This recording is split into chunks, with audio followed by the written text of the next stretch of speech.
नमस्ते मित्रांनो. मागील भागात आपण पाहिले, रेखाला भैयासाहेब गेलेलीची तार आलेली असते. आता पुढे रात्रीच्या पहिल्या गाडीने ती नंदनबरोबर शिवदुर्गला निघाली होती. अजूनही तिला अधूनमधून वाटत होते की हे एक भयंकर स्वप्न आहे व त्यातून आपण खडबडून जागे होऊन शुद्धीवर येऊ. पण नाही, झाले होते ते स्वप्न नव्हते, कठोर सत्य होते. भैयासाहेब खरोखरच गेले होते. त्यांना एकाएकी काय झालं असावे याची तिला कल्पनाही करणे अशक्य झाले होते. या गोष्टीवर सारखा विचार करून तिचे डोके दुखायला लागले होते, पण मनातून तो विचार काही केल्या जात नव्हता. त्यांना झाले तरी काय? नंदन तिला कितीतरी वेळा समजावण्याच्या सुरात म्हणाला होता, रेखा प्लीज, व्हायचे ते होऊन गेले आहे ना. तुला खरं तर दुःख होणारच, पण असा सारखा विचार करून स्वतःला शिनवून तरी घेऊ नकोस. कितीही विचार केलास तरी झालेली गोष्ट बदलणार आहे का? जरा दमानं घे. तेथे पोचलो की सारे काही कळणारच आहे. संकटे तर येणारच, त्यांना धीराने तोंड नको का द्यायला? हो. त्याच्या समाधानासाठी ती मानेने हो म्हणाली, पण तिच्या मनात उडालेला विचारांचा भडका तसाच होता.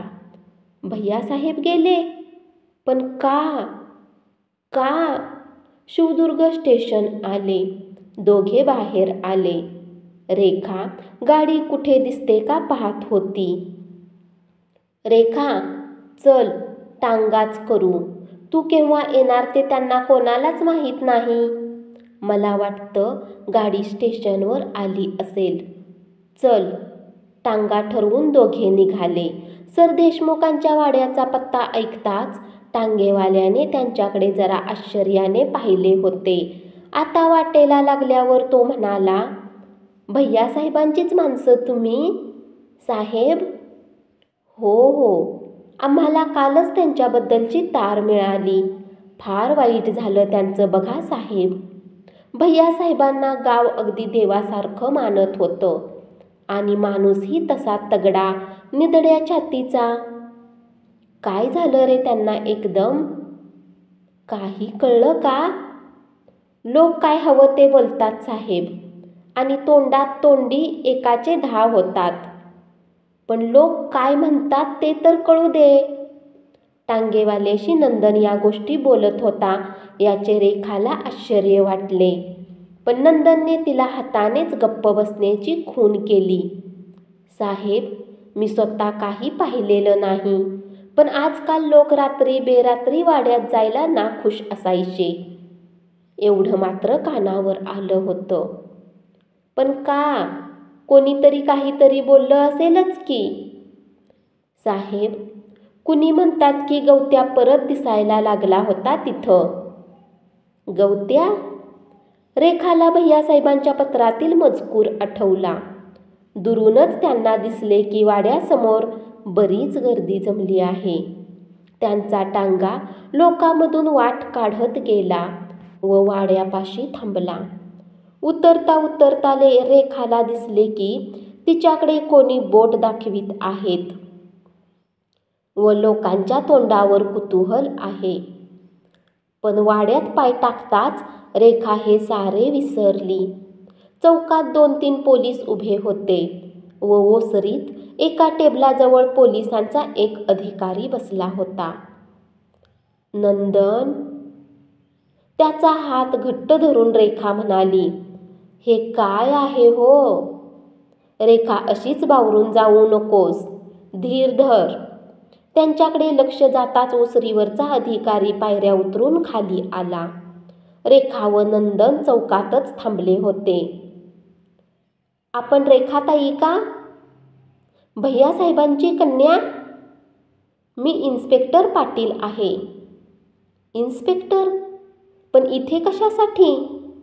रेखाबाई, आपल्या वडिलांच्या निधनाने आपल्याला मोठा धक्का बसलेला आहेच, पण त्यात अधिक भर घालण्याचे कठीण काम मला करावे लागणार आहे. तुम्ही काय म्हणत आहात? त्यांच्या शब्दाचा अर्थच रेखाला समजला नाही. भैयासाहेबांचा मृत्यू फार आकस्मिक झाला. त्यासंबंधी आम्हाला संशय आहे. त्यांना नैसर्गिक मरण आले नसावे अशी आम्हाला शंका आहे. काय? चढत्या आवाजात रेखा म्हणाली. त्यांच्या मृत्यूचा तपास करणे आम्हाला आवश्यक वाटले. रेखाबाई, तुम्ही असं अडून अडून काय बोलता? मला सरळ सांगा की. भैयासाहेबांचा खून झाला आहे. खून? भैयासाहेबांचा? आई ग! रेखाच्या डोळ्यासमोरचे सारे जग गरगरायला लागले व ती खाली कोसळली. रेखाने डोळे उघडले तेव्हा तिला दिसले की ती खालच्या मजल्यावरच्या एका खोलीत कोच्यावर निजलेली आहे. तिच्या शेजारीच खुर्चीवर नंदन बसला होता. तिचे डोळे उघडताच पुढे वाकून नंदन म्हणाला, रेखा, आता कसं वाटतं? गडबडीने कोच्यावर उठून बसत रेखा म्हणाली, नंदन, मी आता ऐकलं ते खरं होतं का? भैयासाहेबांचा? खरोखरच? तिच्या हातावर हात ठेवून नंदन हलकेच म्हणाला, हो रेखा, ते खरं आहे. आपलं दुर्दैव आहे, पण ते खरं आहे. नंदन, पण ते कसं खरं असेल? हे कसं शक्य आहे? भैयासाहेबांना कोणीही वैरी नव्हता. पोलिसांची काहीतरी चूक झाली असली पाहिजे. रेखा, नाही, त्यांची चूक झालेली नाही. मला अजून त्यांनी सर्व सांगितलेलं नाही. पाटील तुशुद्धीवर येण्याची वाटच पाहत आहेत. हे पहा, आलेच. खोलीत येताच पाटलांनी डोक्यावरची टोपी काढली व रुमालाने डोक्यावर आलेला घाम पुसला. ते बोलले तेव्हा त्यांच्या आवाजात खरोखरच सहानुभूती होती. रेखाबाई, तुम्हाला आता बरं वाटतं का? रेखा अगदी अस्पष्ट आवाजात हो म्हणाली. नंदनने त्यांच्यासाठी एक खुर्ची कोच्याजवळ ओढली व एक उसासा टाकून पाटील खुर्चीत बसले. रेखाबाई, तुम्ही आता भैयासाहेबांकडे पाहण्याच्या मनस्थितीत आहात का? त्यांना अजून येथेच ठेवले आहे? होय, पण अंत्यविधीला उशीर झाला तर? तुम्हाला एकामागून एक वाईट गोष्टी सांगण्याचे काम माझ्यावर आले आहे रेखाबाई. त्यांची उत्तरीय तपासणी करावी लागणार आहे. भैयासाहेबांची? रेखाचा आवाज परत चढायला लागला. होय, जेथे नैसर्गिक कारणाने मृत्यू झालेला नाही तेथे ही PM आवश्यक असते. पोलीस सर्जन आज रात्री येतील असा अंदाज आहे. भैयासाहेब, काय ही तुमची विटंबना? हुंदके देत रेखा म्हणाली. तुम्ही माझ्याबरोबर येता का? इन्स्पेक्टर पाटील म्हणाले. नंदनचा हात धरून रेखा उठली व जड पावलांनी त्यांच्या मागोमाग गेली. ते स्वयंपाकघरात गेले, मागच्या दाराने बागेत गेले व पडळीकडे निघाले. त्यांची दिशा पाहताच रेखा एकदम थबकली. गुदमरलेल्या आवाजात ती म्हणाली, तुम्ही इकडे कुणीकडे निघाला आहात? रेखाबाई, त्यांचे शव पडळीमध्ये आहे. पडळीत? होय, तेथेच ते सापडले. रेखाला वाटले आपण परत भोवळ येऊन पडणार आहोत. दैव आपली परीक्षा पाहणार आहे तरी किती. नंदननेच परत तिला धीर देऊन सावकाश पुढे नेले. पडळीच्या दारापाशी एक पोलीस पहारा करीत होता. पाटील दिसताच त्याने सलाम ठोकला व तो दारापासून बाजूला झाला. पाटील दारापाशीच उभे राहिले व त्यांनी नंदन व रेखा यांना आत जाण्याची खूण केली. एकाएकी रेखाची पावले अडखळायला लागली. तिच्या पोटात भीतीने गोळा उभा राहिला. डोळ्यावर सारखी झापड यायला लागली. ती कशीबशी दारापर्यंत पोहोचली व तिने आत पाहिले. पण तिचे डोळे काम करीत नव्हते. काळ्या निळ्या वर्तुळाशिवाय तिला काहीच दिसत नव्हते. खोलीत मध्यभागी ठेवलेला पांढऱ्या कपड्याखाली झाकलेला आकार शेवटी स्थिर झाला व मग रेखा पुढे सरकली. पाटलांनी चेहऱ्यावरचे आवरण हलकेच दूर केले. इतका वेळ झाकला गेलेला भैयासाहेबांचा चेहरा आता रेखाला दिसला. तिने डोळे विस्फारून क्षणभर त्या चेहऱ्याकडे पाहिले व मग दोन्ही हातांनी तोंड झाकून घेऊन ती मागे सरली.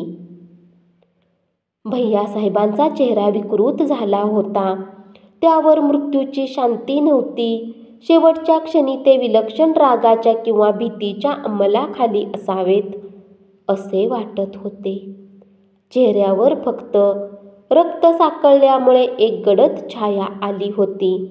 दातखिळी बसलेली होती व ओठ एखाद्या विकृत हास्यासाठी उघडल्यासारखे वाटत होते. पण पाटलांना आणखी काहीतरी दाखवायचे होते. ते म्हणाले, रेखाबाई, हे पहा. प्रयासाने रेखाने परत डोळे उघडून समोर पाहिले. भैयासाहेबांच्या गळ्याभोवती एक जाड लालसर वळ होता आणि त्यांच्या कॉलरच्या आत शर्टच्या आतल्या बाजूला हिरव्या गवताची लहान लहान पाने चिकटलेली होती. रेखाचा मेंदू अजून नीट काम करीत नव्हता. पाहत आहोत त्या दृश्यात काहीतरी भयंकर दडलेले आहे एवढेच तिला जाणवत होते. पण काय ते मात्र ध्यानात येत नव्हते. आणि आता एकच दाखवायचे आहे रेखाबाई. संतापून ती मनातल्या मनात म्हणाली, यांचे संपणारच नाही का? झालं एवढं पुरे नाही का झालं? आता काय बाकी राहिलं आहे?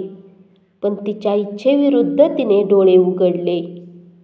पाटलांनी आता तो भयप्रद चेहरा झाकला होता व छातीपाशी जुळलेले दोन्ही हात उघडे केले होते. दोन्ही हातावर बारीक बारीक लालसर वण उठले होते. खाली वाकून पाटलांनी हाताची नखे दाखवली. रेखाच्या भीतीचे माप त्यांनी अगदी काठोकाठ भरले. भैयासाहेबांच्या हाताची नखे कशात तरी अडकून वेडीवाकडी सोलली गेली होती व त्या नखातून आता साकळलेल्या स्पष्ट खुणा ओळखून येण्यासारख्या होत्या. हिरव्या गवताच्या बारीक बारीक काड्या होत्या. वाड्यात परत येताना नंदनचा आधार होता म्हणूनच रेखा चालत येऊ शकली. खोलीत पाय टाकला व तिने कोच्यावर शरीर कसे तरी लोटून दिले. धन्यवाद. अशीच पुढची कथा ऐकत रहा आणि चॅनलला जरूर सबस्क्राईब करा.